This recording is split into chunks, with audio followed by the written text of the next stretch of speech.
اعوذ باللہ من الشیطان اللعین الرجیم بسم اللہ الرحمن الرحیم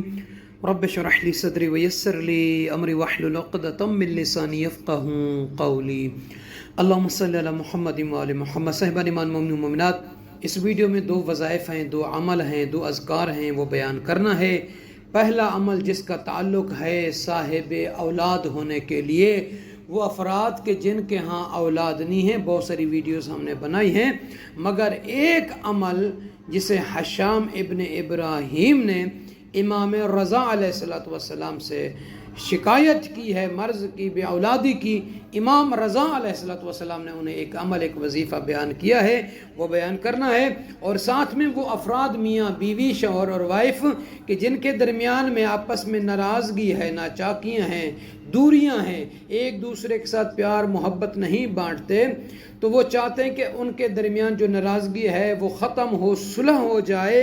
اور ایک دوسرے کے درمیان محبت اور پیار کی فضا میں اضافہ ہو۔ تو ان کے لیے بھی ایک بہت ہی مختصر سا وظیفہ اور عمل بیان کرنا ہے اس ویڈیو میں۔ تو آئیے صاحبان ایمان، دعا کرتے ہیں کہ پروردگار تمام بے اولاد بہنوں کو، بیٹیوں کو اولاد صالح عطا فرمائے، جن کی جھولیاں گودیاں خالی ہیں۔ رب العالمین کربلا کے اس ننھے شہید کے صدقے میں، جو بے شیر تھا، جو مظلوم تھا، جو پیاسا تھا، جو کربلا کے میدان میں حرملہ کے تیر سے شہید ہوا، اسی کے صدقے میں پروردگار تمام بہنوں کو اولاد صالح عطا فرمائے۔ اور وہ مومن مومنات کے جن کے گھروں میں پریشانیاں ہیں، لڑائیاں ہیں، جھگڑے ہیں، پروردگار عالم ان کے گھروں میں لڑائیوں کا خاتمہ فرمائے اور گھر میں رہنے والے تمام افراد کے درمیان محبت اور پیار کی فضا کو برقرار فرمائے، آمین یا رب العالمین۔ صاحبان ایمان، آئیے ویڈیو شروع کرنے سے پہلے، عمل بتانے سے پہلے آپ سب سے عرض ہے کہ جنہوں نے ابھی تک نجفی کربلائی چینل کو سبسکرائب نہیں فرمایا، سبسکرائب فرما دیں، لائک اور شیئر کر کے دوسرے مومنین کو بھی اس کاروان عبادت میں شامل کیجیے گا، جزاک اللہ۔ امام رضا علیہ السلام نے فرمایا حشام ابن ابراہیم سے، حشام ابن ابراہیم کہتے ہیں کہ امام رضا علیہ السلام کی بارگاہ اقدس میں شرف ہوئے زیارت سے اور امام رضا علیہ السلام سے اپنے مرض اور بے اولادی ہونے کے بارے میں شکایت کی، تو امام رضا علیہ السلام نے، حشام کہتے ہیں، مجھ سے فرمایا کہ تم اپنے گھر میں بلند آواز سے آذان دیا کرو۔ حشام کہتے ہیں کہ میں نے امام رضا علیہ السلام کے فرمان مبارک پر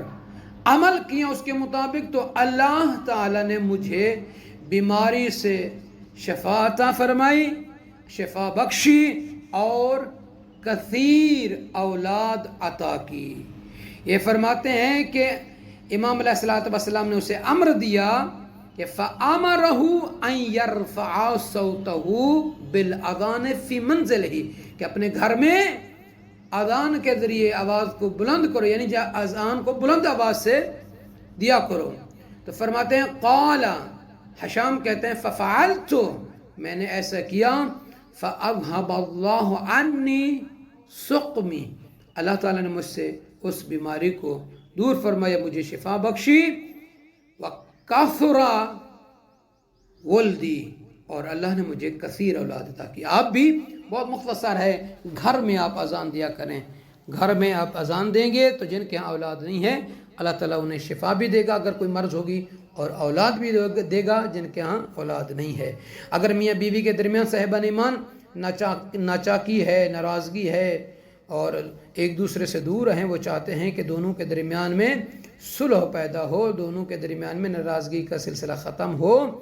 تو دونوں میں سے اگر شوہر بیوی کے لیے کرنا چاہتی ہے، یا شوہر بیوی کے لیے کرنا چاہے یا بیوی شوہر کے لیے کرنا چاہے، ان دونوں کے لیے دونوں کر سکتے ہیں۔ کرنا کیا ہے؟ نماز فجر کے بعد 11 دن بلا ناغہ سورہ لہب پارہ نمبر 30 کو 73 مرتبہ جو ہے 73 مرتبہ جو ہے روزانہ تلاوت کرے۔ نماز فجر کے بعد 11 دن ناغہ نہیں کرنا، 73 مرتبہ جو ہے سورہ لہب کی تلاوت کریں، اور بیوی اپنے شوہر کی طرف، اس کے گھر کی طرف، یا شوہر اپنی بیوی کے سسرال کی طرف منہ کر کے پڑھے اور تصور کرے اس کا کہ ہمارے درمیان جو نچاکی ہے، ناراضگی ہے وہ دور ہو، تو کہتے ہیں اس طریقے سے کرنے سے ان کے درمیان میں محبت پیدا ہوگی، جو ناراضگی ہے وہ ختم ہو جائے گی اور صلح ہو جائے گی۔ مومنین سے عرض ہے کہ میں اپنی دعا میں یاد فرمائیں گے۔ جزاک اللہ۔